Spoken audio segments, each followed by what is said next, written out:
Hi friends, this is Kostas from Voidnaut, all the way from Athens, Greece. With my good friend Nick Atzinis and his team, we're going to be talking about the past, the present, and the future of Voidnaut. Hope to see you all there. Stay hit, guys. Hello everyone out there. We are DMG. And tonight we have together with us, we have a band from Greece called Voidnaut. We have Kostas and Kostas. Yeah. So, Veronica, how we're missing a third Kostas too. Yes. Yeah. we have one more in the gang. Yes. Kostas band. Yeah. How are you guys? We say Alexakis and Krikos. Krikos, yes. Yes. Yeah, we say like that. We are very happy to be here with you tonight. Thank you guys. Thanks for coming. Thanks for the invite. Thank you very much for the invite. Thanks for thank you. Thank you very much. Your booze. Thank you for joining this Friday night, because what's the time in Greece now? It's 11. It's 11 o'clock. Keeping? Pretty good actually. This COVID thing we were talking about it last night is affecting every one of us. Maybe in a different degree for each of us, maybe. And of course, that has made a very, very strong impact on our on our musical careers, if you can put it like that. Okay. So we had some lives scheduled for this summer, and maybe individual lives and maybe in small festivals and all that. But due to COVID, everything got cancelled. But we'll talk this in the process of talking together. But we are still practicing and all that. So we can hit the ground running when this whole thing actually finishes, and we're ready to go. That's good. Mm-hmm. Kostas, Krikos, sorry. Yes. I'm here, my friend. Yes. Cheers. How are the things in Greece at the moment? All the situation? It looks like we're getting past the whole thing. Hopefully it won't come back, at the size that it came before. Mm-hmm. The problem is that people are a bit I'm not going to say scared. I'm going to say they don't feel the urge to do things as they used to do before the whole COVID thing. And, that affects the whole music scene, gigs. I don't know when things are going to come back to normal. Nobody knows. If ever. Yeah, new normal. Yeah, normality. Mm-hmm. Yes. The only thing we can do right now, what Kosta said, is that we started rehearsing again. Yesterday was our first rehearsal after 3 months, and we're writing new songs. We are writing songs for album number 2. That's nice. And things are looking very good. Yeah. Until now. Yeah. So when are you planning for releasing the album this year? Maybe? No, not this year. No, not this year. Yeah. If everything goes as planned, if anybody can make a plan anymore, I would say hopefully by the end of 2021. Cool. Okay. Yeah, that's a more realistic approach. Yeah, I mean, if the situation with COVID hasn't escalated to where it is right now, I suppose that we would have much more material done, and maybe enter a pre-production phase, maybe. But as it is right now, the album, the whole material is not done. It's not properly rehearsed. Okay, so everything has moved forward to 2021. So I'm guessing that by the end of 2020, this whole thing will be more or less, if not behind us, so it will be subsided enough for us to continue to work at a steady pace, so we can actually start entering pre-production phase, get the whole material at the degree that we are all happy with, and then maybe enter the studio and start recording. Cool. Mm-hmm. But maybe we would have like a one song release this year. To tell you the Who truth, knows? I mean, we have like what? We have 5 now, Kostas? What do we have? yeah, we have, we're almost in the middle, Okay. Yeah. Okay. yeah, of a full-length album. To tell you the truth, releasing a single was something that, kind of crossed our minds, especially during the COVID thing, just to keep in touch with people and get something out there in between, album number 1 and album number 2. I don't know if it's going to happen. To tell you the truth, I prefer, I don't know what Alexakis would say about that, or our other bandmates. I would say, just write the best songs you can and put them out all together. If you want to put in a single out earlier, you can do it like a month or 2 before the final release. That's how I see things.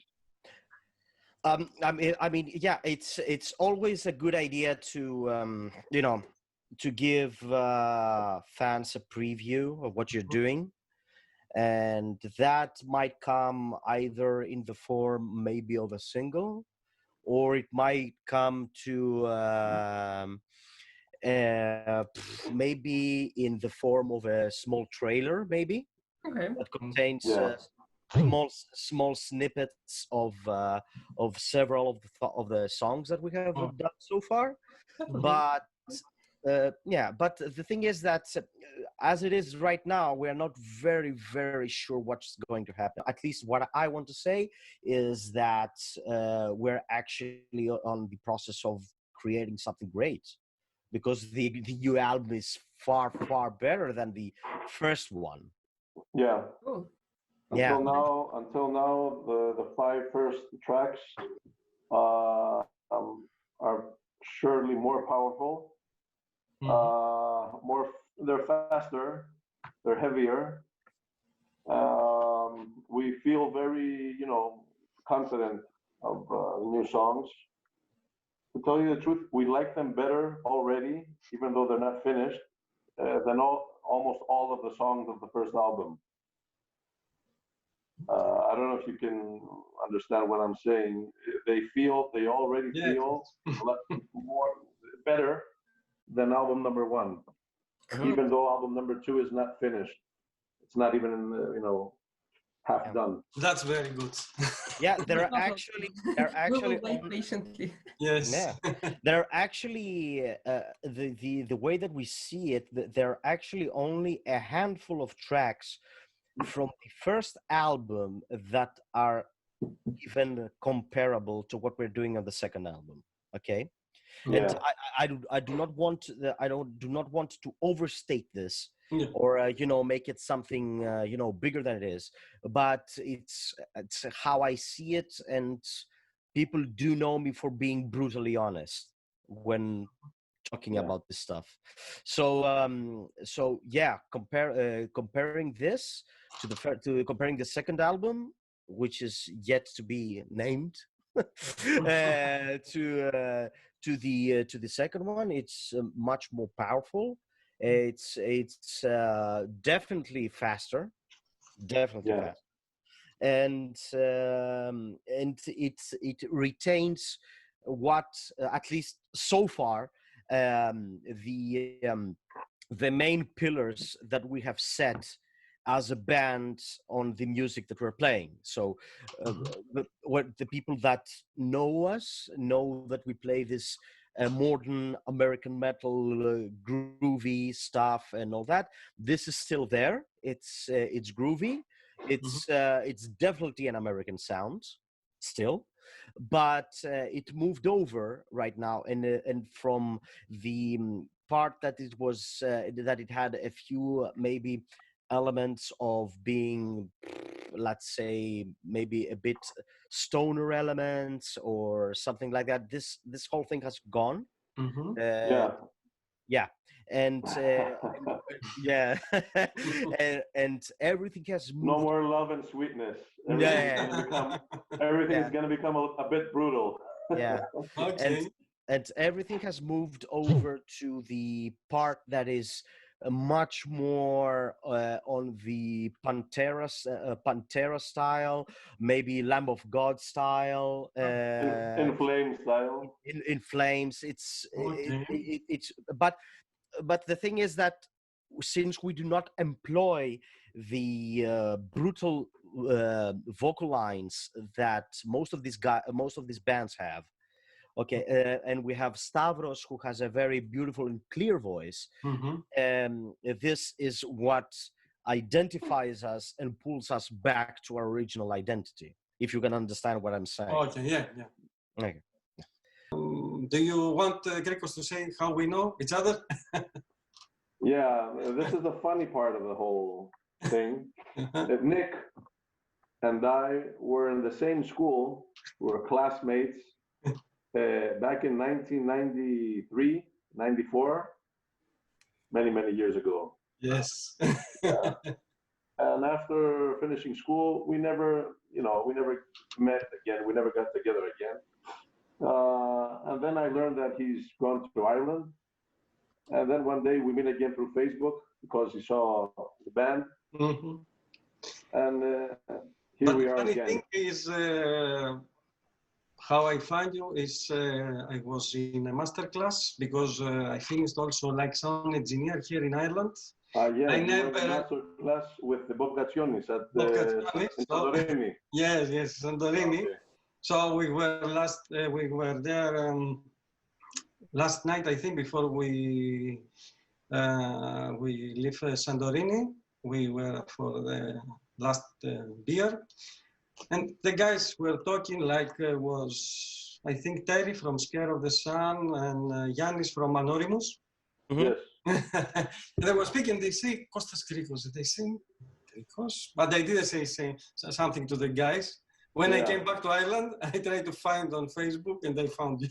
And then you found us. Yes, and now, they say, Kostas, I'm Katsinis, can you remember me? Of course I remember. And now we are here. Yes. That's a funny story. And how did Kostas meet Kostas? Yes. It was, I think it was through Tinder, I think. do the thing with the camera. I don't have it on right now. I'll do it later. You have to do the thing with the camera now, the zoom. Okay, yeah. It was, I think at the time I was studying with Steve Venardo. I was his student for a few years, and we can say Fotis was in Septic Flesh. Yes, Yeah. Steve Venardo that used to be in Septic Flesh, yes. Yeah. So, and now he's singing for 649. Yes. And so what happened is that at some point, Fortis told me that, you know what, I know of a band that my brother sings, because the Stavros that sings in Voidnaut is actually Fortis' brother, okay? Mm-hmm. So do you want, are you interested in playing with these guys? They're really, really good, and they're just starting out to form a band and all that, and they don't have a bass or a drummer, a bassist or a drummer. So I said, good for them, don't get one. they're only trouble. True. So he said, "Are you interested in playing with them?" So at that specific time, I was actually interested in starting something else, and not starting playing something else, because for so long I've been playing with acid death. That is technical death metal, if you know the band. We Okay? know. Okay, I so see the t-shirt. yeah, this thing, yeah, right now. Yeah. So what happened is, so to finish that segment, I was like, okay, I really would like to play something else that doesn't involve convoluted metronomes and too much shit one on top of the other, and pre-recorded stuff going out from the speakers, and have this electronics board right on my left side to control everything when we're playing live. I want to do something simple, and I want to do something that is groovy, and I wanted to give into that. Okay, so Kostas, Fotis comes in and he introduces me to Kostas, and he says, "Okay, you can actually click with these guys," and from then we started playing, and it's great ever since. And we actually clicked right away. That's cool. Yeah. And we initially, of course, when we started, we had another bass player that in the process he left for his own reasons, and then we got the third Costas that we have right now. Yeah, the bass player. The bass player, and Damn. yeah, and Almost. our goal is to have Stavros change his name to Kostas. So Yeah. We're asking how we can do that. I don't know where we can do that. Yeah. Eventually, we're gonna make it happen. And after we can say Kostas Band. Yeah. So yes, Alexakis told us a bit of his background. So Krikos, can you tell us a bit of your background? Well, the whole Voidnaut thing started actually in 2015 when Alexakis joined the band. He was the godfather. He gave the name.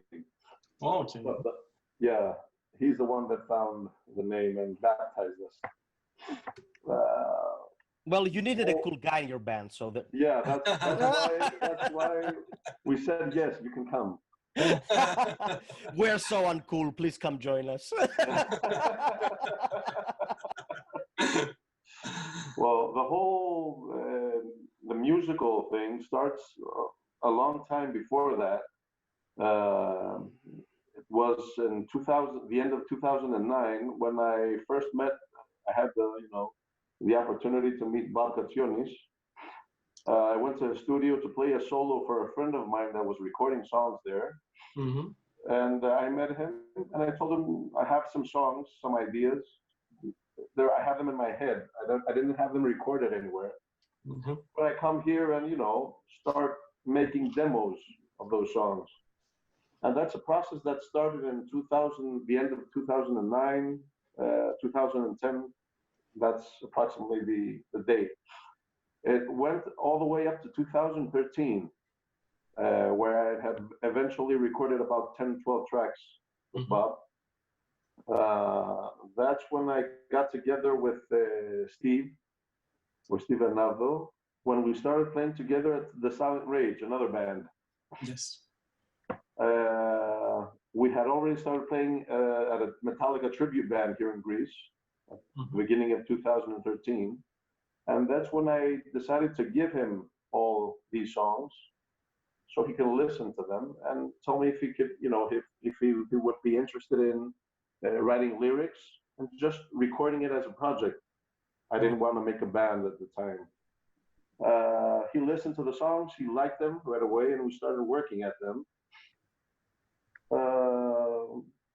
We recorded one or two, I think, at the studio with Fotis. Mm-hmm. And when the people at the studio and friends first listened to those two pieces, everybody went like, "Oh, it's interesting. It's nice. Why don't you make it a full band?" And that's when we decided to start looking for, members, a drummer and a bass player. Mhm. That's when Fotis uh, speak with Kostas here and proposed, to meet with us so he could join the band if he wanted. And our first bass player was the person that, was the fourth member at the time. And we started working on the material that I had prearranged, but from the, I don't know, 10, 12 pieces of music, Mhm. only 4 or 5 eventually ended up being in the album. And even those songs were changed because we had new members and we started working as a team. So we couldn't uh, keep what I had as demos. Everybody came in the band, and they put their ideas. Everybody did what they had to do in order for the songs to, get a new form and become what they became. Cool. Good stuff. Cool. So you mentioned Alexakis created the Voidnaut name. Yes. Yeah. Can you tell us a bit more about that? Well, okay. It's very simple. Okay, the whole thing about me is that I'm a space nut. Okay, I really love everything that has to do with space, with astrophysics and all that. I really love it. I haven't studied it, but I really love it. Okay, so Yes.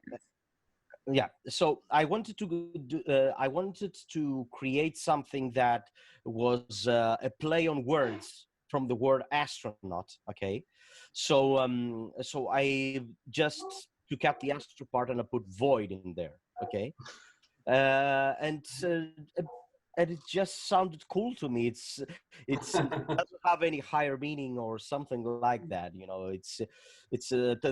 If you want to to put it in literal terms, what a voidnaut is actually somebody who traverses the void. Okay. Mhm. Okay, it's or in the same sense that astronaut is somebody who traverses the stars. It's actually the same thing. So it just sounded cool to me, and I just proposed it to the guys, and they said, "Yeah, cool, we can go with that." And then we just created a logo for it, and that was that. Cool. So, guys, who are the biggest influences? Let's start with Krikos. Oh, influences. We can talk Yes. all day about bands. Uh, I've always listened. I was always a Metallica fan. You know, I you remember. have Metallica and Maiden. I was from the American side. I was a Metallica fan. I used to listen to bands like Halloween. When we were at school, remember? Yes, yes, You remember? yes. Creator, Slayer, all the good old stuff. Pantera. Mhm. I had 3 points, 3 landmarks when it comes to music influences. First one is Metallica. Mhm. Second one is Joe Satriani. Oh, okay. When I started, when I took the guitar thing a bit more serious, and I decided to study, not just play Yeah. what I heard on my cassettes, because I had cassettes then. I didn't have CDs, and we didn't have. We had tapes at the Yeah, we had tapes. We didn't Yeah. have records. Yeah. So I decided to study more on the instrument. And the first time I had listened to this I heard the song from a mixtape of a friend of mine in a car. I don't even remember where I was. And there was this instrumental piece, and I got shocked. I couldn't believe what I heard. It was the first time that I heard an instrumental guitarist play something so melodic and so, it was full of feeling. Mhm. I bought everything from Joe Satriani until then.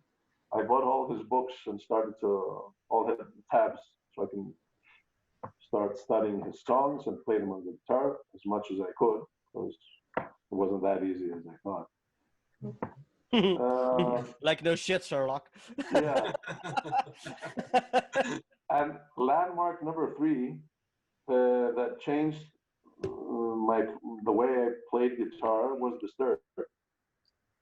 2000, if I'm not mistaken, The Sickness, their first album.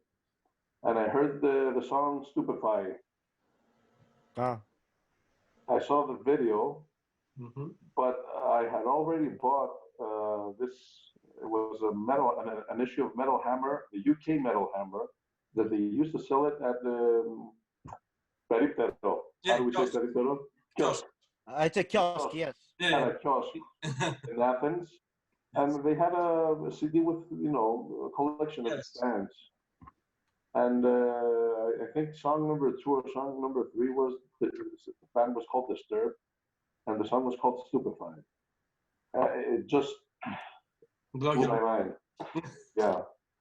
And my influences, if you Okay.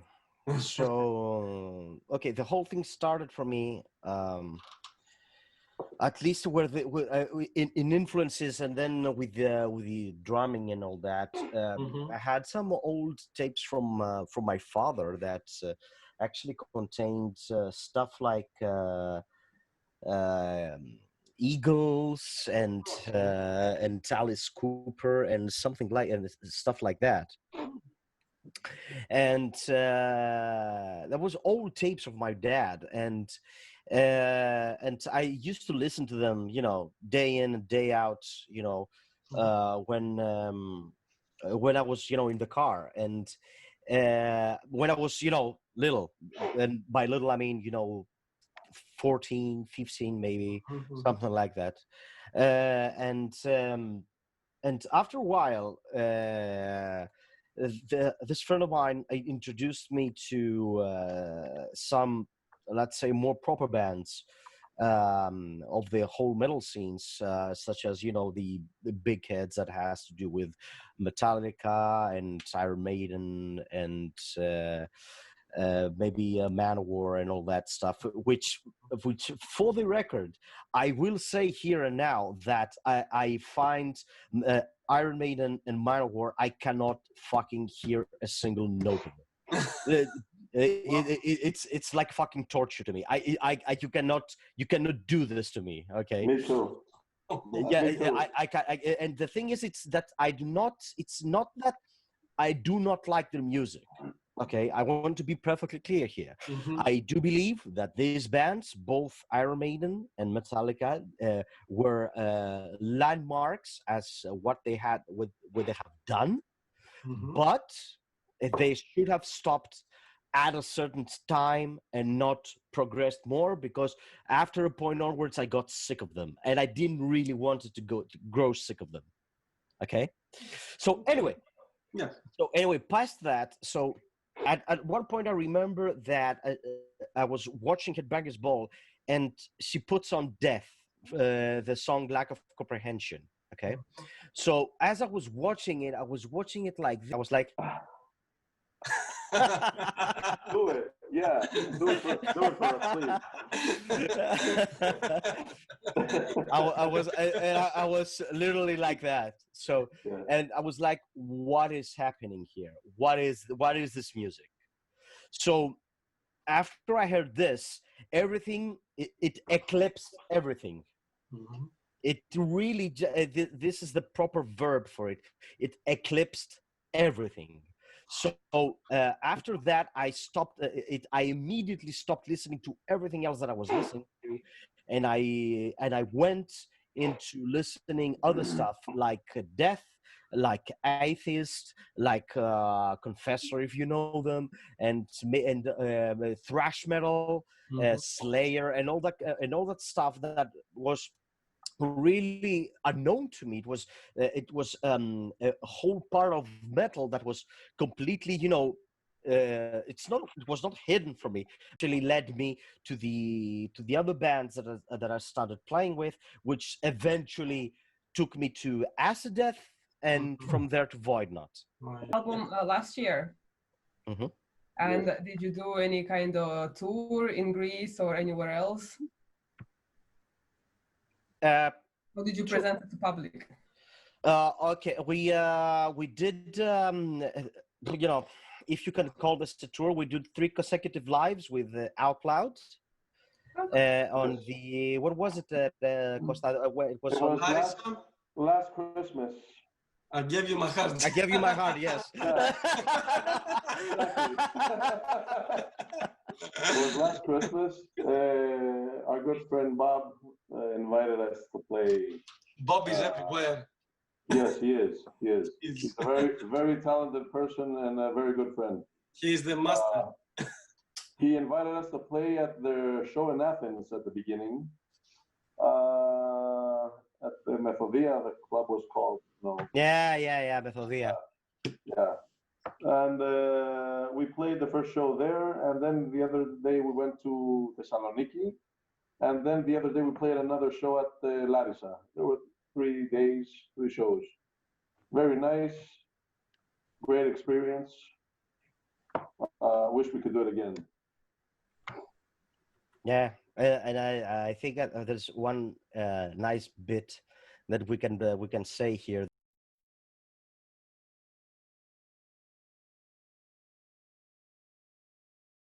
That when we played in Larissa, usually we were opening the live, okay?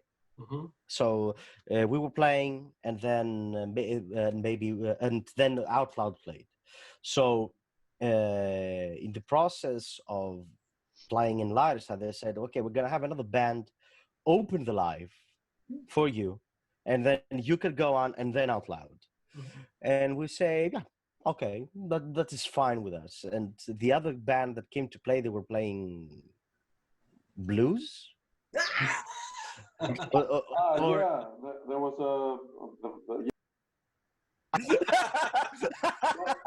I don't think we're gonna have great many, but anyway. So, she had a very good voice, though. She had a very good oh voice. yes, she did. She did. But anyway. So the thing is that she was playing. They were playing this soft bluesy kind of stuff. There were no distortion, no nothing. So la la la, and they were playing like this, and we were looking from from the sideline. We're like, the fuck. And they played. They finished their set, and we're like, yeah, okay. Mm-hmm. We went on stage, and then I remember Stavros grabbing the mic and saying, "Yeah, we're Voidnaut and we play metal." We know some backstage stuff. Mm-hmm.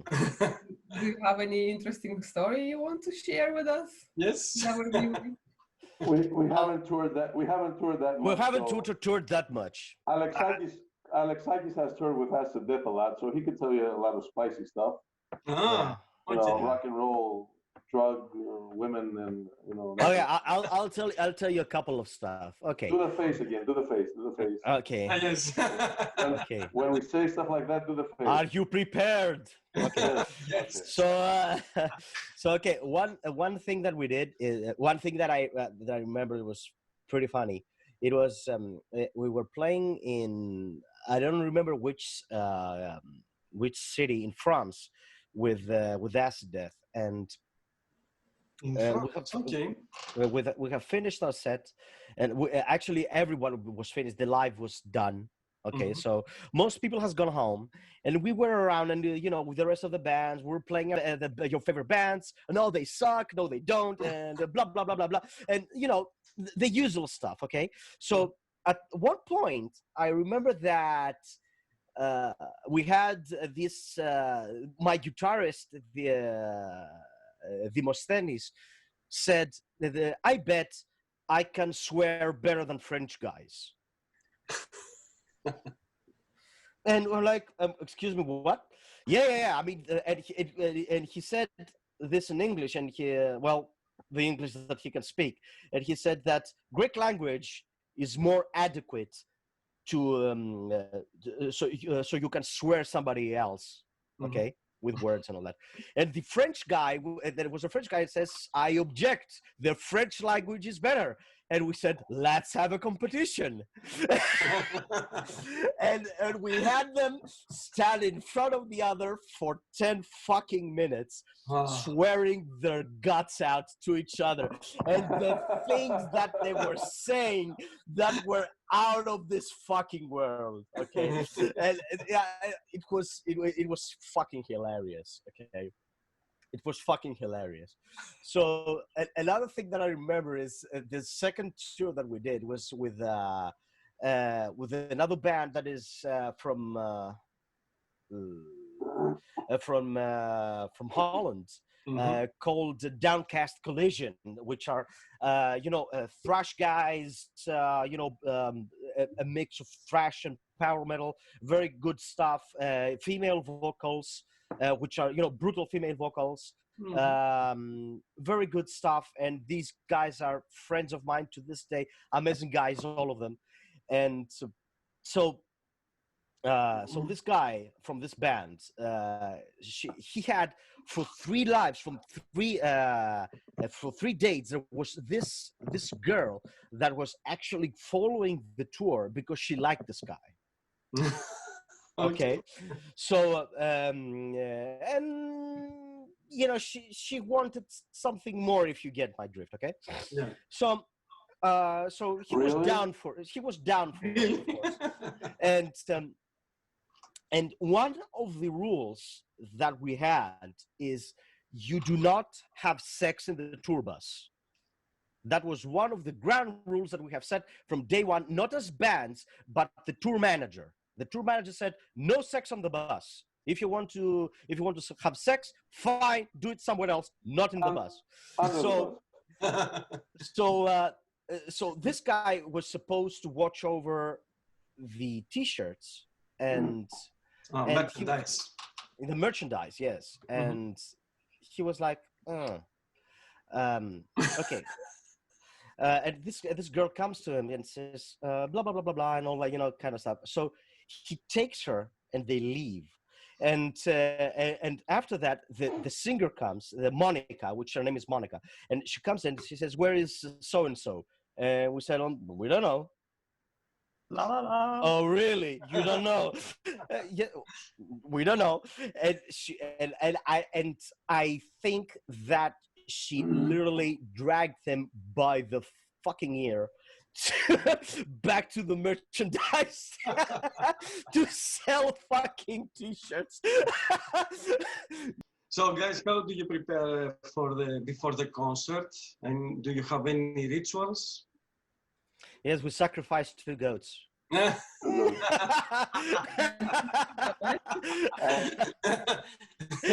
we put them on the tour. And then we skewer them. We eat them and play.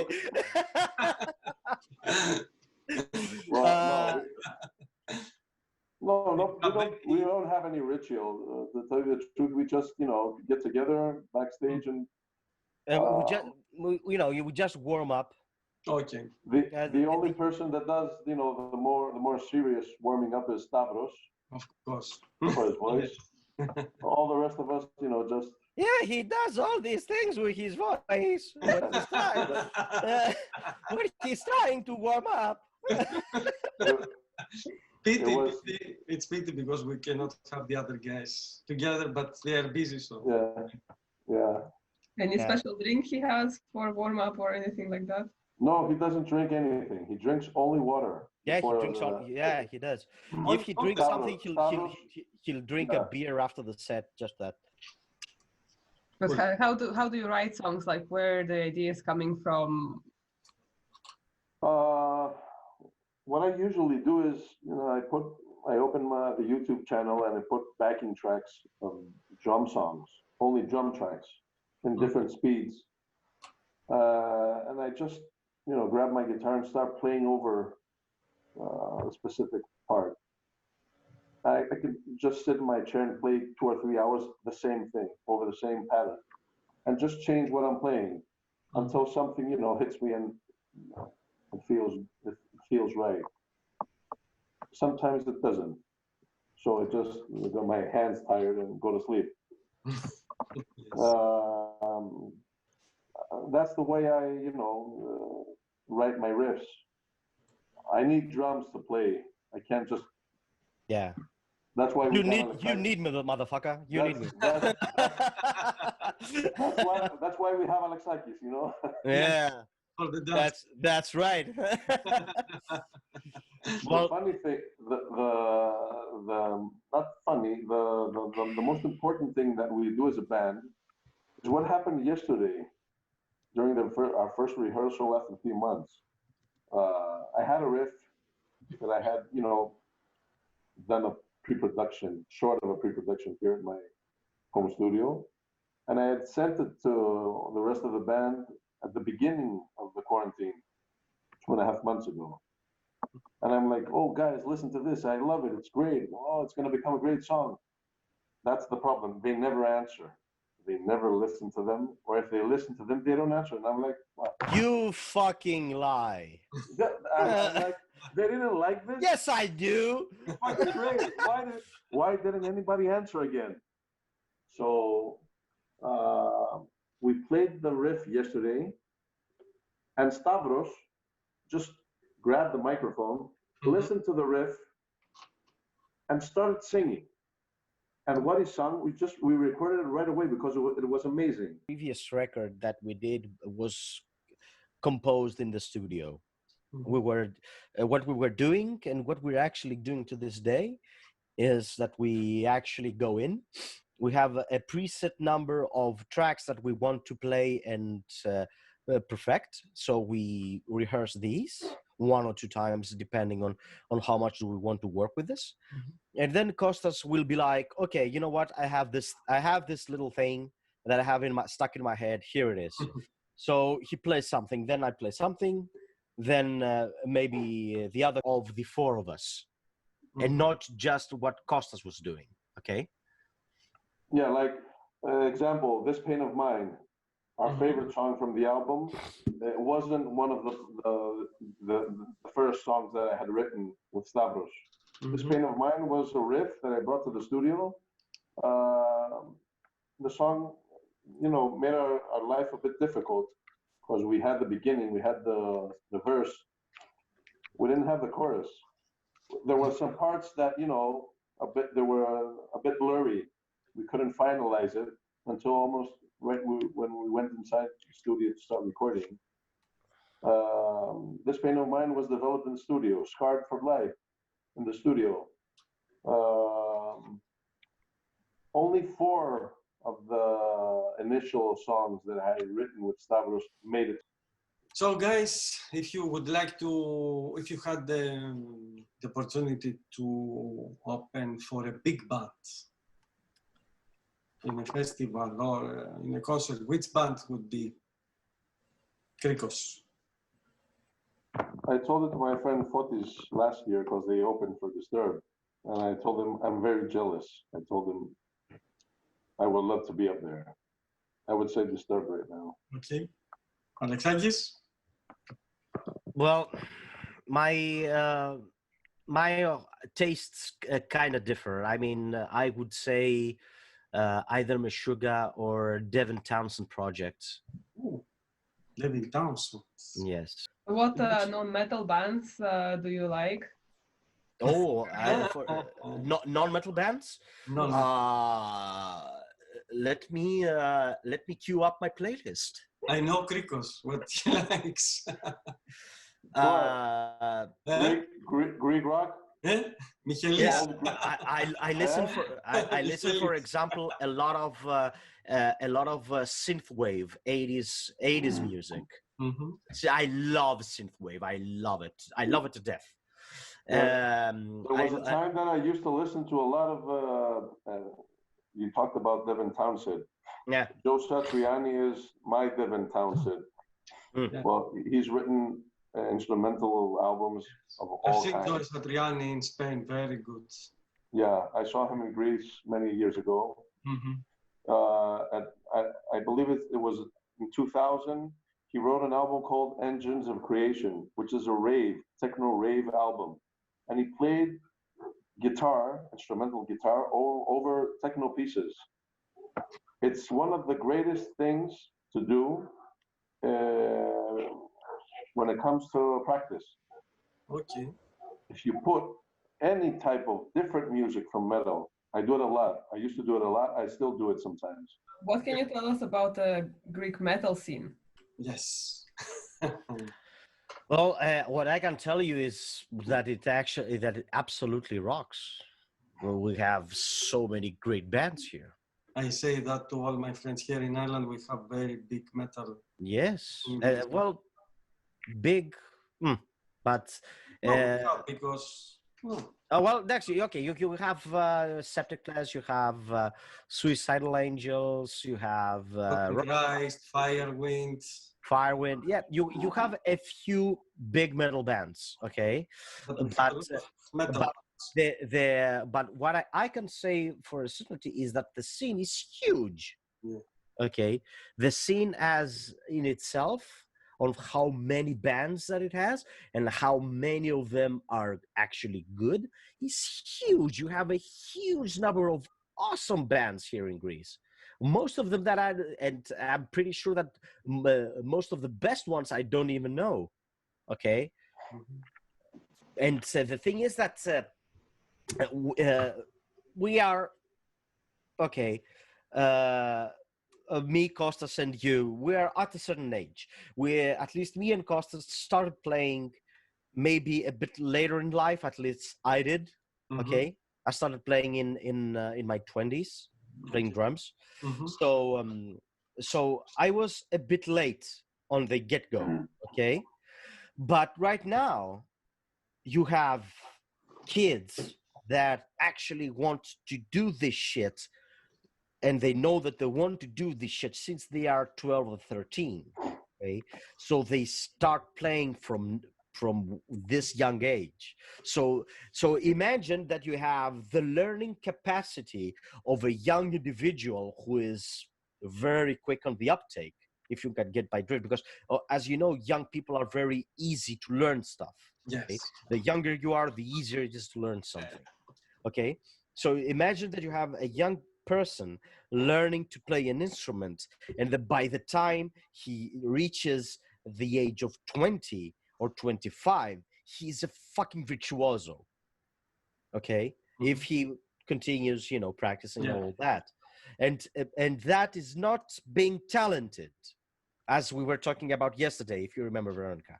Okay, and that's not being talented. That is persisting on your practicing.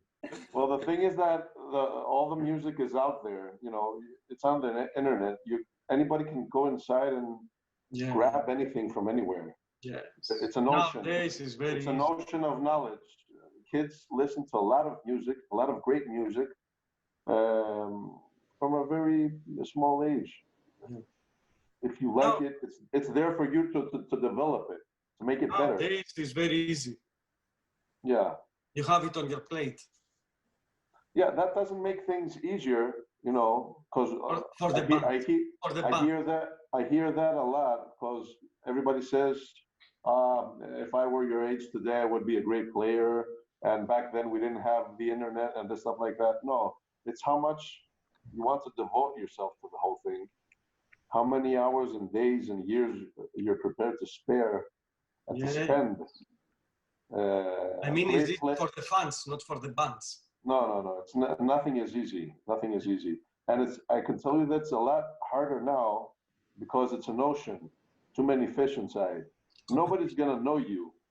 You're one of the bands, one of the 1 million bands on the YouTube that sound the same. Yeah. Who's gonna know you? It's not so easy as some people would think it would be.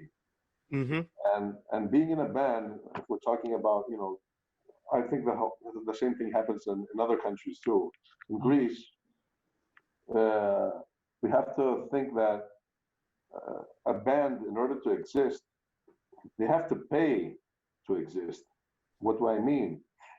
You want to write an album, you have to have the money for the rehearsals, you have to have the money for the studio, mixing, mastering, you have to have the money for the merch, you have to feed the beast in order for it to exist. And that's not the only thing. Nobody does this to get the money back. We've spent a lot of money the past 6 years. We're never going to get that money back. Nobody gets the money back. Okay, the big bands. Depends. Yeah. It's a different story. Okay, and there are a lot of people here in Greece that do the whole thing for a profession.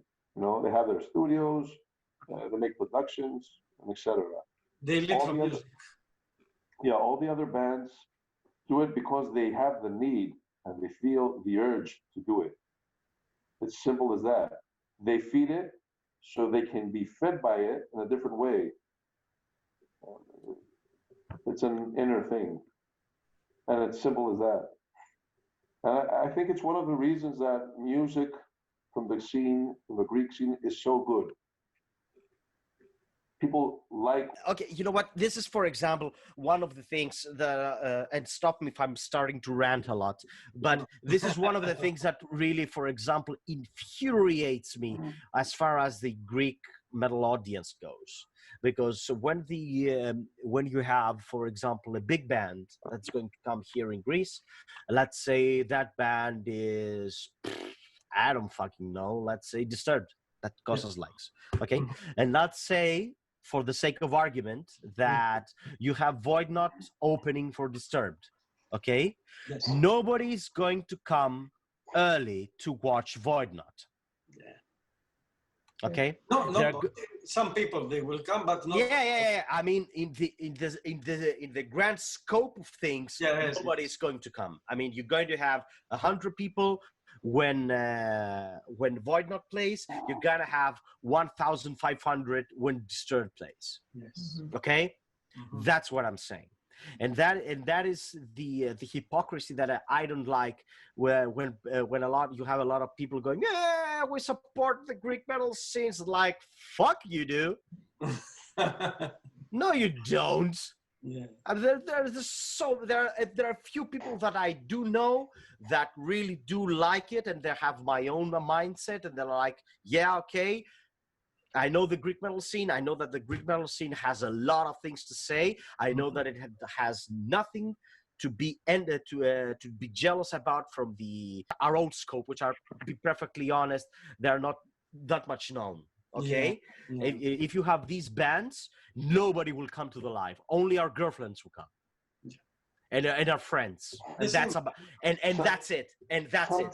Sometimes our girlfriends don't come either. Yeah. What he said. Sometimes our girlfriends don't come either.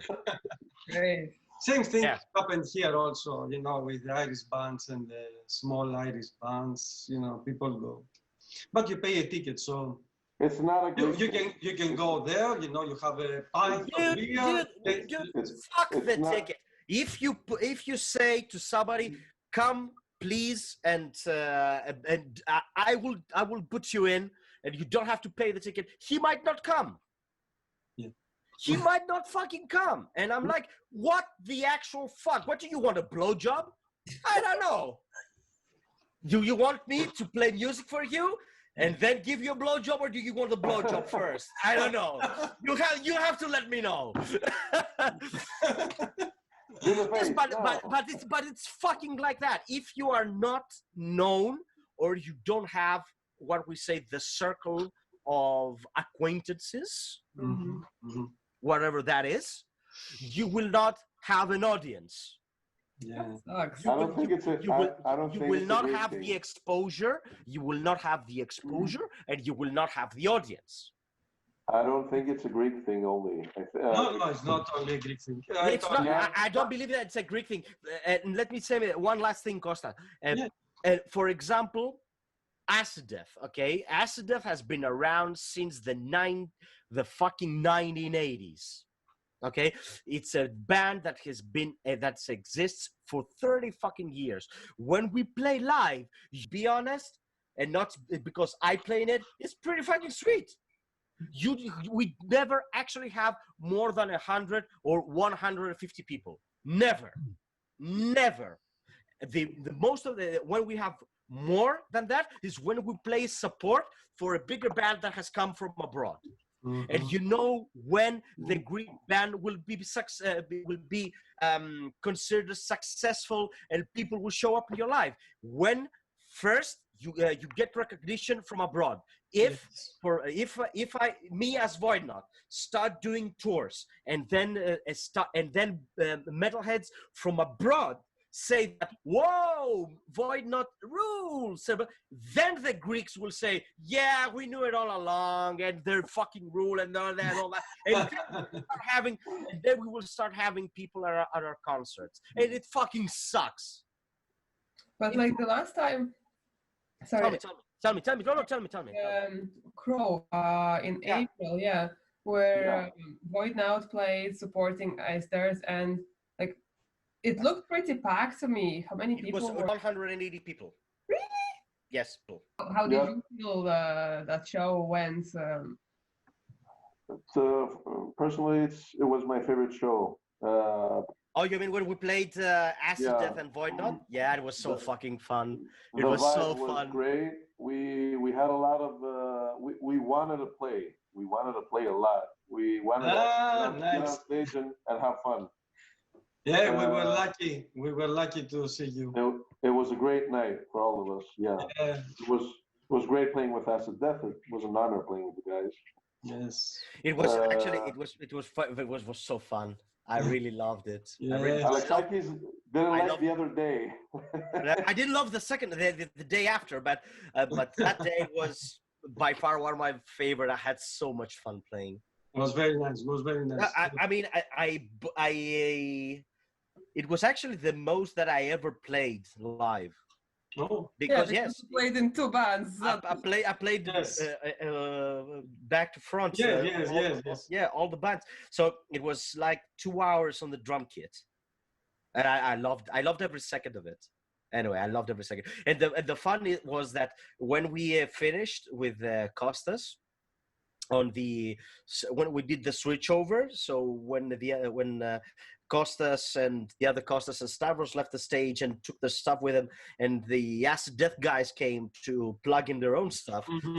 I was at the edge of a stage, hopping in place. I was doing hopping, bunny hops. I was doing bunny hops in place, so I don't, so my muscles won't get cold. Okay. Because if my muscles got cold when I started the set with Acid Death, which was 1.5 hours long, it would destroy me. So you have some preparation before? Yes, I do. I have to warm up. Yes. I have to warm up my feet, and I have to warm up my hands. Yes. Push-ups? Sorry? Push-ups? You do push-ups? Not push-ups, because it's not here. It's here. He puts his feet in salt water like old people for half an hour, and then he starts racing. And I do this. I'm gonna go get my chipper. I'll be right back. Go. So what kind of warm-ups do you do then? Rudiments, like this, like this. Let me show you. It's like this, just playing, on a surface, and that's going both for the feet. I do this together, okay. So after I do that, I might do a few sit-ups, a few hops, okay. I stretch, okay. Both my hands this way, this way, and this way, okay. And I can do this more. I can show you with the drums. So I don't have a string, so I'll show you with a pen. So I put the drumstick like this, okay, over here, and I take it with my hand and I just twist it like this, so my ankle can get twisted, okay, like this. So I can stretch my hand in all directions, okay. And I do all the stuff, and so when I do this for 10 to 15 minutes, and that is if I have the time. If I have the time, because most of the times, llamas. Llamas. Cipuro from village. because most of the times I don't even have time for that. I don't have time for warm up. And how do you feel afterwards? Is it like after a workout? It's like I took a beating. It's like that. Especially if the set is long. It's like I took a beating. Everything hurts. So that is why you constantly, at least the way I see it, is that you need to work out, at least in one way or the other. Okay, and or do some sort of stretching afterwards and get a good night's sleep. Yeah. And that, at least that is what I did when we toured, because I had to play each day. Okay, so whatever I did, whenever I finished our own set, I would pack up my stuff, put it back in the tour bus, and then I would clean myself up, and then went straight to bed. So no party? Just a little bit, but nothing too much.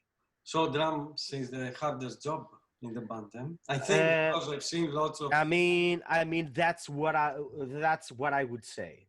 Yeah. You have certainly the largest instrument of them all. You have certainly the heaviest one. And okay? You play with hands and. You play with your whole fucking body. Yes. Okay, and to be perfectly honest, everything is up to you. And some people cannot see you. Yes. Yeah. But everything, imagine that everything is up to you. It's up to you to keep the band in tempo. It's up to you to keep the band in proper speed. And it's up to you not to fuck up, because if you fuck up, everybody fucks up. Yes.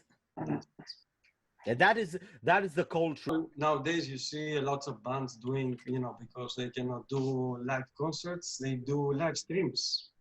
Yes. What do you think? And do you think you can meet up with some Greek bands or not Greek bands and do this live stream? Because I've seen so many live streams. Some of them you have to pay a little amount, was like 10 euro, 11 euro. Why? Why should somebody pay for this? But to support the band. Streaming services or something like that, like to support the band.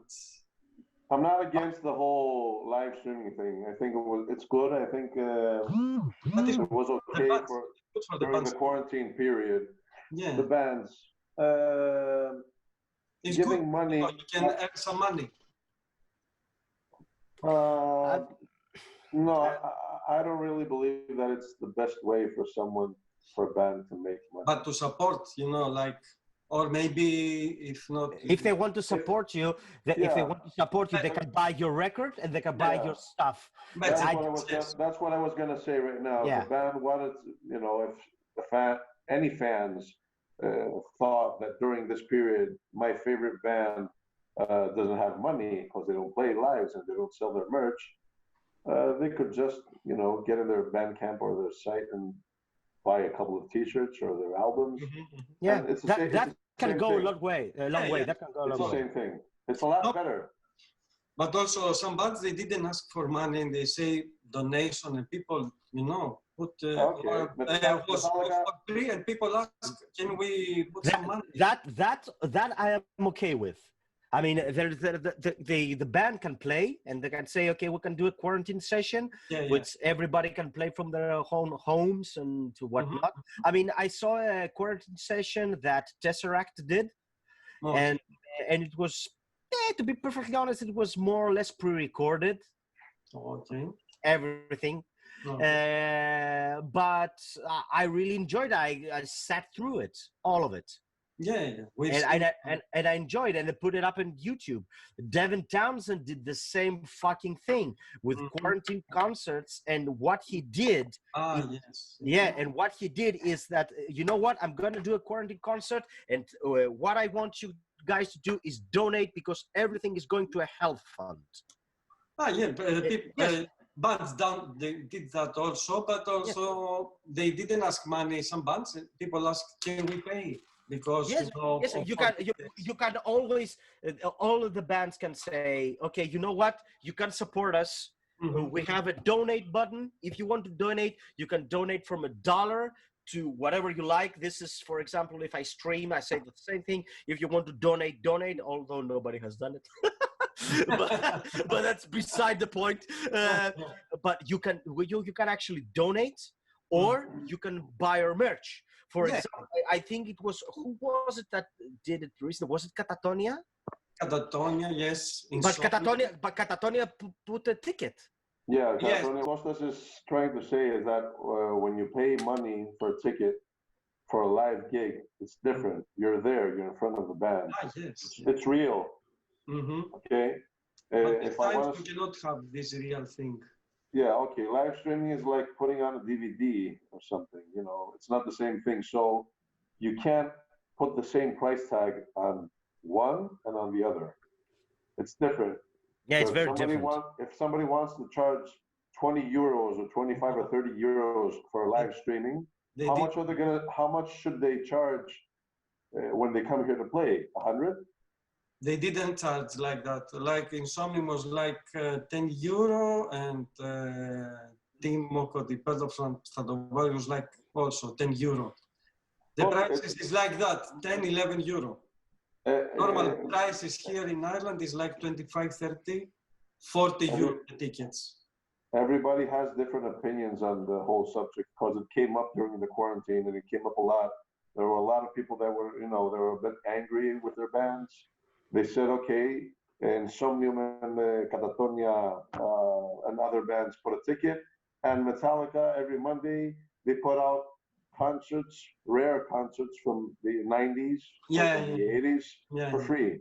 Okay, they're on a different level when it comes to money, and they can do anything they want. It's because of Metallica. Yeah. Okay. Well, Metallica can do a few concerts after the quarantine finishes, and they can make this money back easily. Yeah, of course. Yeah, like Metallica, Slayer. Well, Slayer, not so much anymore. Opinions are divided. It's 50-50 for the whole subject. I'm not against it in a bad way. You know, I'm not going to say, you know. But you could do like even free. What? Free. You can you could team up with bands even free for live stream. Anybody could do a live stream. We could do a live stream from. So you would do the live stream with others? Yeah, of course I would do it. I'm never against. How many people entered the? Do we know that information? How many people? I know for another band, Imperial Age. Imperial Age is Russian, Veronica? Okay. Russian band, like kind of Therion. Kind of Therion. And I said also this to Bob about the live streams and money. Yeah. And, after the concert, after the live stream, they pay for the live stream 2,500. Yeah. And after the concert, they had 12,000. Yeah. Okay. That's because people just, you know, donated money. Yes, it was free. Yeah. Yeah. It was free. There was no ticket initially. Yeah. But people start to put money and they say they had 12,000. That's good. Yeah. That's better. that is actually how streaming works. You play, you present your content, whatever content that is. You can actually, you play a game, you play music, you sit there and tell jokes or whatever. Okay, people come to watch you. There is no entrance fee, but there is an optional donate button below. So if people really enjoy what you do, they donate money to you so you can continue doing it.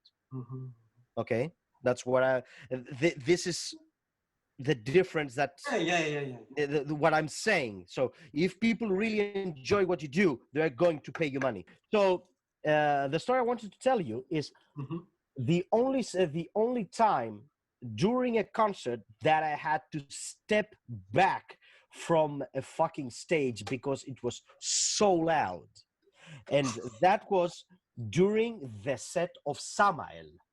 Okay. So when we were there, Samuel was playing, I remember, early in the afternoon. It was the same day that Meshuggah was playing. Mhm. And the thing is that I realized afterwards is that Samuel do not actually have a drummer. Oh, They don't. okay. Okay. What they have is a drum machine. Huh. Okay. Okay. Mhm. So when you do not have a drummer, you can actually set your volume as high as you fucking like. Mhm. Okay. Because you do not have the mix of the drums to worry about. Yeah. Okay. So I distinctly remember standing like what, 20, 30 meters from the stage, something like that. I was not just in front of the stage. Mhm. So when and I think they went out with Slavocracy. I think that if it's a very techno-y kind of track and all that, which has a lot of keyboards and all that. And when they started playing, I did this. I was like, whoa! It was so loud. It was so fucking loud that I had to run back at where the whole stands were that were selling T-shirts and all that kind of shit. Mhm. Purchase a set of earplugs and then go back in the front. It was so loud. Let's What go were- to Big Four. Big Four. Yeah. Give me the order for you, the right order for you. Oh. Metallica, Okay. Slayer, Anthrax, Megadeth. Ah, Big Four. okay. Mm-hmm. The order, you mean? Yeah. Well, I would put first Anthrax. Okay. I would put first Anthrax because I like them most of the other bands. Mm-hmm. Then I would put Slayer because Slayer is a love internal. Mm-hmm. I love Slayer forever, ever. And then I would put I would put everybody else. Krikos, It's Metallica. simple. It's a lot simple for me. I would put Metallica, Uh-huh. Megadeth, Slayer, and then Anthrax. Mm-hmm. Cool. There is Uh, actually and Bon Jovi. Speaking of lives Yes. and concerts, yesterday, it's Mhm. 1:00. Yesterday, Metallica in Greece. This is a ticket. In Rizupoli, Oh. 1999. Yeah, I was there. I was It was there. yesterday. Yeah. Yes. These are my, Okay. Yeah. like And yesterday, many years ago. These are my Metallica tickets. I have them, I worship them here for concerts here in Greece. Yeah, Nice. just to be on the nose with Kostas here, and I had a first-hand experience of how Lars Ulrich sucks in drums. Thought you would take his position. Nah. I mean the guy. Okay, I say this a lot of times, and I get a lot of flack from other fellow metalheads and drummers, for that matter. Mhm. That you know what, you should not say that Lars sucks and all that. He has established Metallica with his playing and all that. I was like, and I'm like, bullshit. The guy that established Metallica was only James Hetfield. That was the guy. Mhm.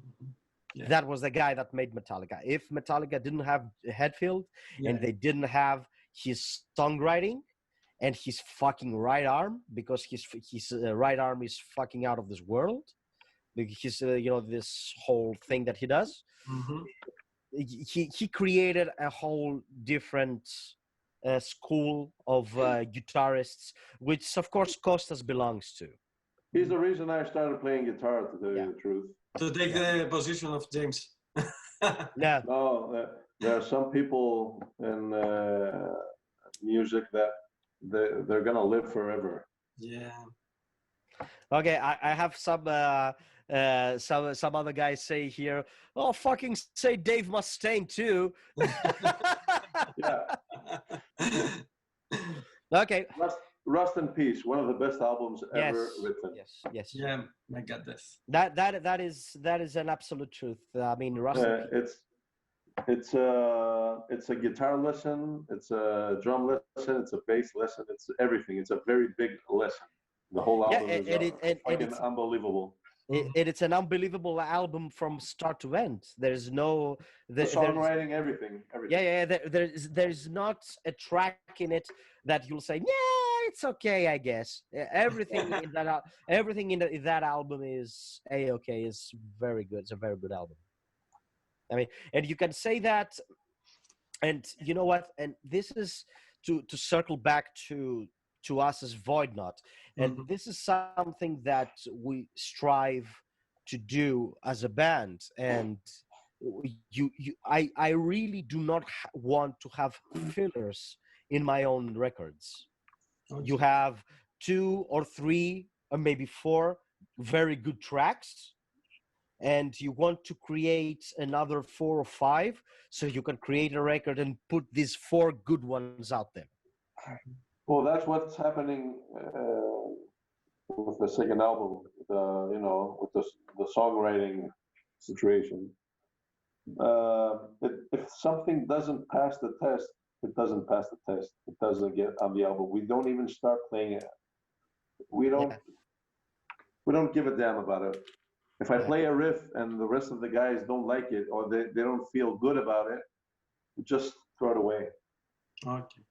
Yeah. We only keep the really, really good stuff, the stuff that we all believe in, and the things that make us all feel good. They make us thrilled, even in the making, even if it's not a final song.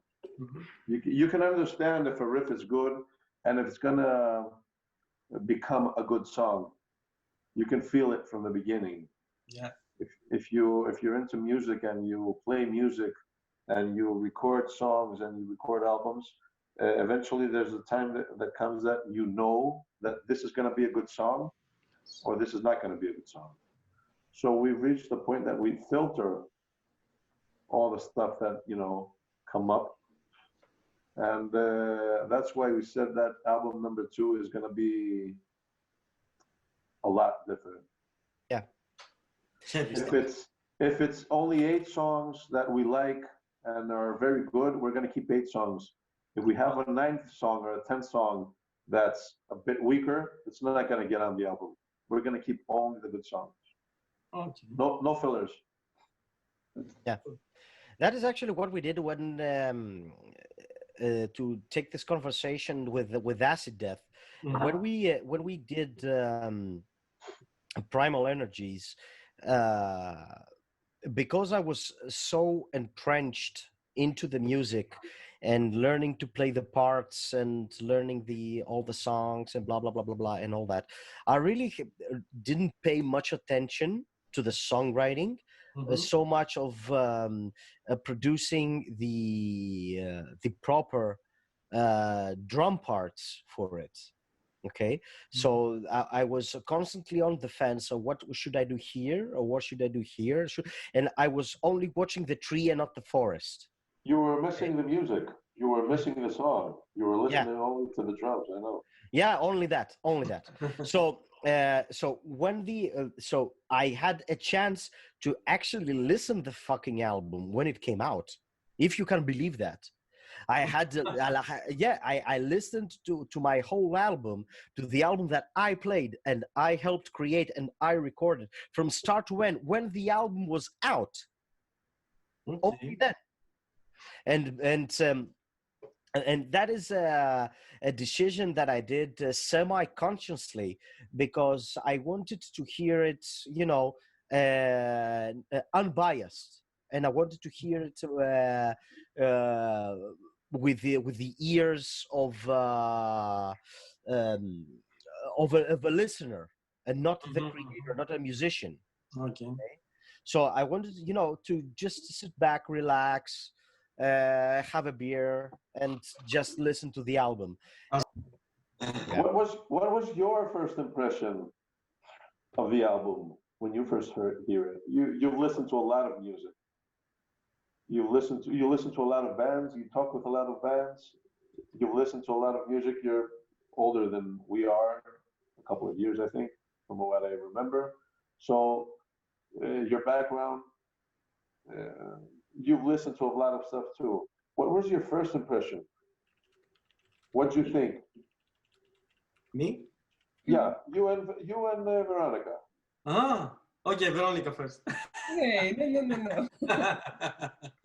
Oh no! You first. You've No, talked. Veronica is more. We talk constantly all the fucking time. Come on, We, you go first now. No, ladies first. No, thank you. Okay, Kostas, go. Okay, you go, Veronica. Tell us. Well, first I've seen the video.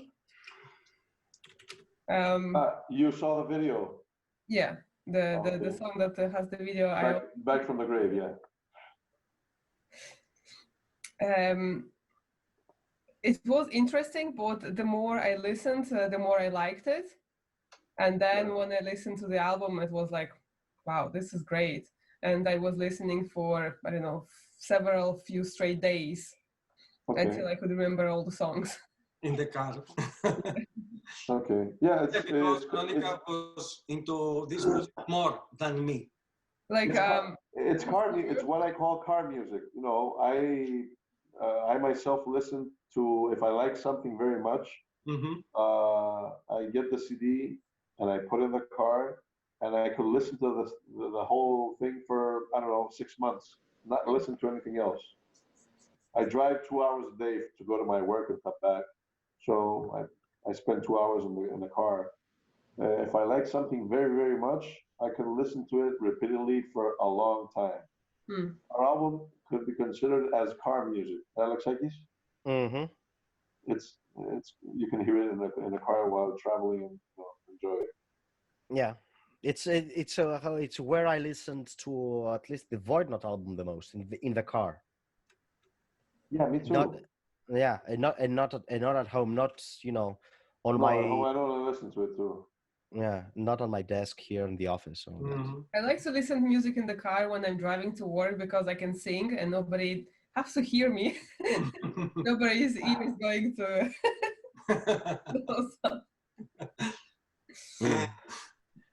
Yeah.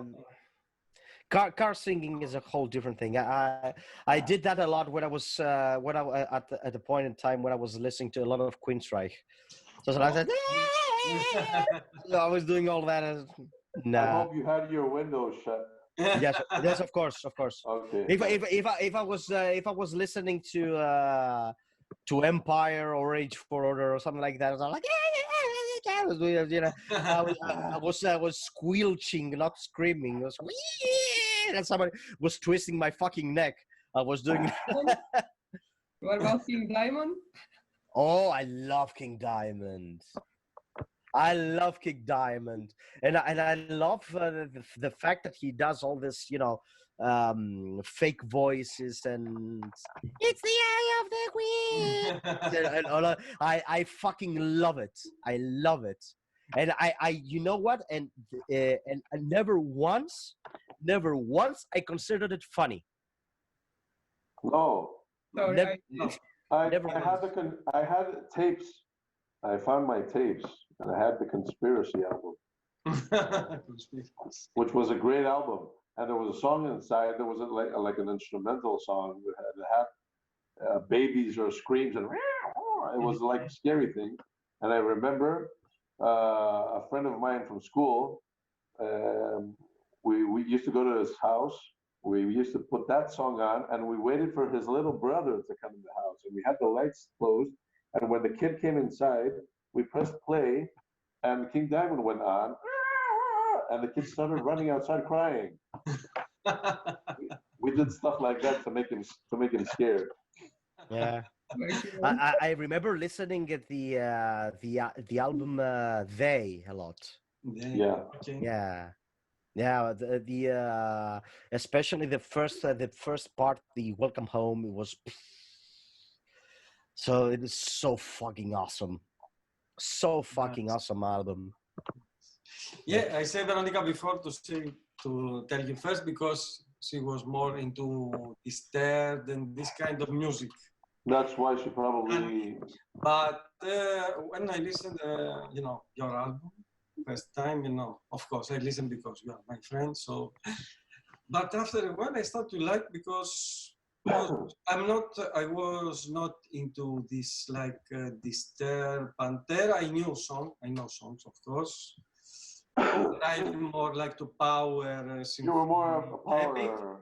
But no, this album was really good and I liked a lot. Reminds me a bit Disturbed and a bit Pantera, a bit of Avenged Sevenfold. Yeah. Yeah. I can also say it's a bit as a Stone Sour. Yes, Okay. Yeah. yes. Yeah. All the new American, Yeah. Okay, I got a question rather for Veronica though, because she's wearing an Insomnium T-shirt. Yeah. Yeah, so okay, she's wearing an Insomnium T-shirt. And as someone who really likes Insomnium, because I really do like Insomnium, okay, don't you find them to be a bit repetitive? we just we seen Insomnium in January this year, and we asked one of our friends why he's not coming. He was like, "They're boring." But we've seen also in Czech, Huh? Czech Republic. No, I've seen Insomnium. I don't know, 4 maybe 5 times definitely. Yeah. Not counting lives, counting like real shows. Not festivals. And it's never getting bored for me, even though songs are like very similar. Because for me, I just switch off and I go to another place. I don't watch the band. Like for the first 3 shows, I didn't know how the guys look like. I wasn't watching them. I was listening. I was out in the back, dancing, headbanging, and just feeling the atmosphere. This is why I love them. It's only for the last 2 shows that I went to the front and checked how the band looked like. Oh, that's how you look like. Oh, it's you. In January, I also was making photos of them, so I wasn't fun to remember. That is actually the reason why Kostas has shaved his hair so people can see his face. Yeah. Because they always listen to my music. They didn't come in front of the stage to see me. Yeah, that's right. Yeah, that's right. Excuses. Yeah, actually, the only band I will say this with Veronica, the only band that I did that I went there, I was at the front, but I was out of it. I was really out of it. I didn't see them. I was just constantly head down. I was headbanging like this. It was only when I went to see God is an Astronaut. Okay. And but because if you know them, there are this ambient metal kind of stuff, very atmospheric. A very awesome band. Veronica, you know them, right? Yeah. They're excellent on what they do is excellent, and the latest album Epitaph is a beautiful piece of work. So I went to see them, and when I went to see them, I was really out of it. I just went to the front. And we had also here's a bit of an anecdote for you. They had this band opening for them, which was a Greek band, and they weren't very good. They were a bit trashy. They wanted to mix this avant-garde kind of style with metal and punk, and He didn't match. it didn't match at all. It wasn't good. But the thing is that the singer was doing his thing, and he was running around in the stage on the Yeah, I remember that. yeah, you remember that, on the equipment that God is an Astronaut has set up for their own set, which was a really complicated equipment with lights and all that, and he was running all around that, and around the third song or something like that, the singer from God is an Astronaut came out to the stage, grabbed the mic, and punched the guy. Oh. Wow. Yeah, and we were looking like this. What the fuck just happened? I'm telling you, this happened right in front of us. I was like, whoa. Yeah, Go. Refill. Go. Feel free. Yeah. And it was like, whoa, what the fuck just happened? And they just took them off stage. And then we waited for around half an hour because at that point they just did directly the changeover. So God is an Astronaut can come on stage and play. Mm-hmm. And the first thing that the guy did was come on stage and say, sorry that you had to see what you saw, but this thing happened because of this, and this. And of course, as a musician that I have played a lot of support, as a support band. Mm-hmm. I would say that I would fuck him up. I would definitely fuck him. I would I would get up from the drum set and I would stick my drums, my sticks up his ass. My sticks up his ass. In all fucking seriousness. Yeah. I mean, okay, you have your reasons for doing what you did, but that does not justify it. Okay, for being that much of an asshole. Okay, you have to be respectful to other musicians. You have to respect their equipment and everything. Like, yeah, that was the mistake that the other guy did. Yeah, that was his mistake. Okay, that was what set off that whole chain of reactions. of course. Okay, but the thing is that you do not counter this thing with fucking violence. yeah. It does not belong in the music. Violence does not fucking belong in the music. If you want to talk violence, then I will show you fucking violence, but not in the fucking music, not on the stage. That actually diminishes your own fucking personality. It makes you seem less of a man. Yeah, maybe he would say after the song. I mean, let them finish, let him come backstage, and then you can whoop his ass. Not on the fucking stage. Not like that. Yes. No, that was my beef. I mean, I love the band. I really enjoyed the set. They played beautifully. Let's get back to Voidnaut. Yes, let's do that. Okay.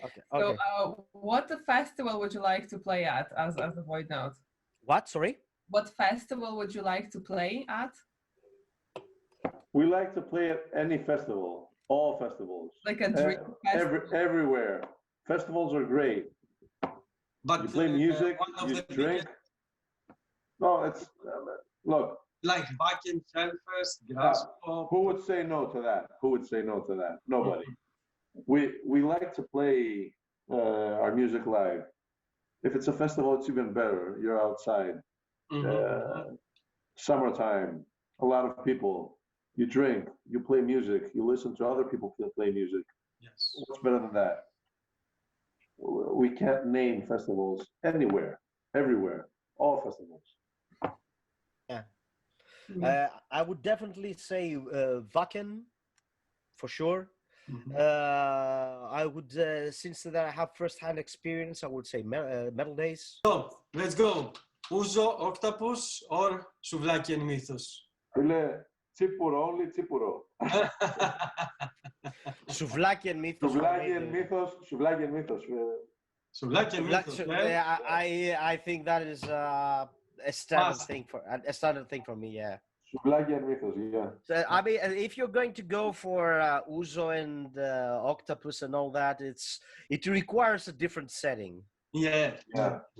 It requires to be, to be maybe on an island or be, somewhere close to sea and all that. I mean, or You can eat souvlaki anywhere.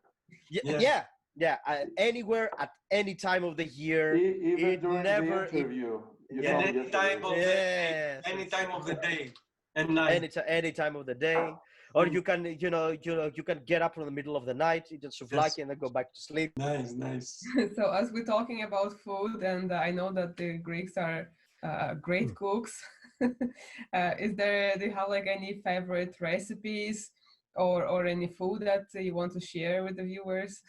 A good friend of mine that's listening to the conversation, Vasilis, that said something before, just said, Provatina, re. Tell Veronica what provatina is. Yeah. Kokoretsi. Provatina Provatina is lamb. Lamb, yeah. Yeah. We like lamb, but you like kokoretsi? Yeah. I would go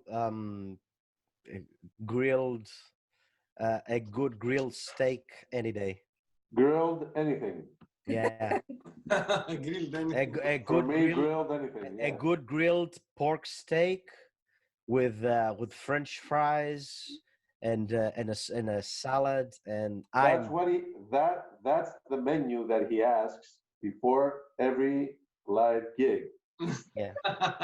He's like, I want to don't fucking judge me. I want to feel good. he's like Lars. He wants a soda from I don't know, from Brazil, and a steak from Alaska and stuff like that. I don't know. Alexakis does the same thing. Yeah. I have a final question. Okay. Sure. Okay. Final question. Why? We have I'm not gonna say about time, okay? we have drinks for all the night. So, I drank all my Tsipuro. This is the last one. I don't have any more Tsipuro. for this season as well. So do you guys have any hobbies apart from music? What do you do at your spare time, like? To tell you the truth, right now there's not much spare time. The whole schedule is quite tight. I used to go four-wheel driving, mountains, village, stuff like that, Cool. and swimming. Those are the two things that I used to do. I don't have much time to do those things anymore, but okay. When I do find time, I do it. And would you go for swimming like in the pool or in the... No, in the winter. Winter time at the sea. Oh, Nice. Yeah. okay. Does the sea get frozen in the winter time in Greece? No, it's cold. It's not frozen. It doesn't get, no. So it's not as hard. But it's cold. It's cold. That's for sure. Sakis has many hobbies. Yeah. I do. I game a lot, obviously. Mm-hmm. And at least I did a lot of it now with the COVID and all that shit, that I had a lot of time, in the house. I do scuba diving, and of course I have astronomy and all that, and I have my own telescope and all that. So he's watching you. He's watching you right now. Yeah. With his telescope. Don't open your curtains. Yes. What's your favorite games to play recently? Right now, in this time, I play Escape from Tarkov a lot. It's first person, a very realistic game. Actually, set in Russia. Yeah, it's actually made by Russians. Okay. made by Russians. And most, if you go into a level and you start play everything, on the walls, and everything is written in Russian, everything. Of course, the game and all that, the menus and all that, everything is in English, but in the game, everything is in Russian. And when you encounter AI into the game, they curse at you in Russian, they scream at you in Russian, everything is sukabliet and all that, and and everything, everything is in Russian. So actually, that is one of the reasons that I play it, because I really do like it so much, because the whole aesthetic of Russia and the whole thing, it matches so perfectly in this game. Did you try any Russian foods? Actually, yes. And to be honest, I ate Russian food just before we had this interview. I had this what it's called, it's pasta that has chicken in it. How you say, we had in the freezer. Yeah. We have in the freezer. Sorry? Pelmeni? Yes. Yeah, yes. Ah. Yes. I love that. it too. Yeah, I love it. With vodka. Yes, and no, but not so early. This is the way, I think. Well, Russian eat everything with vodka. Yes. Cornflakes. They put vodka in the milk in the morning. In the morning. Yeah. For the baby. The Russian shop that I told you yesterday that we have here has a lot of stuff from Russian cuisine, and I do shop from them. So I take a lot of stuff from them and I cook them myself and I eat them. So I really do like them. And I have next time you come here, do remind me to take you over here. There is a Russian restaurant close here called Valentina, and he has excellent cuisine. Excellent. Every single thing that I have tried from them is perfect. It's very tasty. It's very well done. It's very good, and they have the best thing that I have eaten as far as salad is concerned. They have a salad that is made from Mayonnaise. Mayonnaise, yes, and carrot, and mayonnaise, carrot, and something else in it. Garlic, yes, and maybe this. And it's so good that I could live off this stuff. I could just eat it all day. And I wanted to ask you, what are you listening these days? Do you have any bands you're listening? Yeah, that would be my answer. I listened a whole lot of Igor. Krikos? Well, to tell you the truth, I've been listening to the new Katatoni album in my car. Not the whole album. I have 4 or 5 songs that I like. And I'm listening. Any idea. That's what I'm listening right now. And to tell you the truth, when I'm in the phase of writing new songs for us, and recording here at my house, my studio, I don't listen to a lot of music. It's a phase I go through when I write music. I don't want to listen to a lot of new music. I'll open YouTube and check out stuff. But usually when I write music for Voidnaut, you switch off. I switch off. Yeah. There she is. Yeah. Still fine, eh? Okay. We would like to thank you for all this. A lot. We thank you a lot. We had a lot of fun. Thank you for joining us. Thank you for not sleeping through. What time you have now there? Oh, it's in the morning now. Yeah, thank you very much, guys, for having us. And, thank you very much. Thank giving you. giving us giving us this platform to discuss things and just go on a rant and say stuff like I was speaking for the my mouth is dry, dude. Need some drink. It's from the vodka. Don't worry.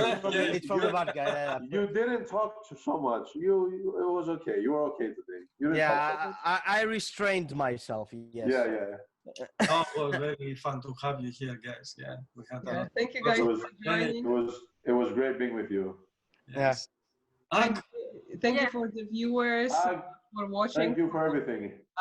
Please definitely subscribe to Voidnaut, visit their Facebook, YouTube, and Go to buy some stuff. going to share.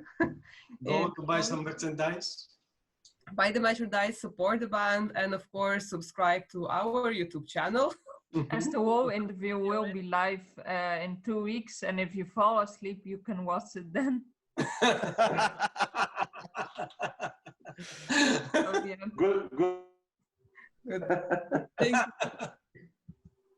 Thank you very much. Okay. Thanks a lot, guys. Thanks a lot. Thank you, Bye, and good night. everyone. Good night. Bye bye. Good night, Live next everybody.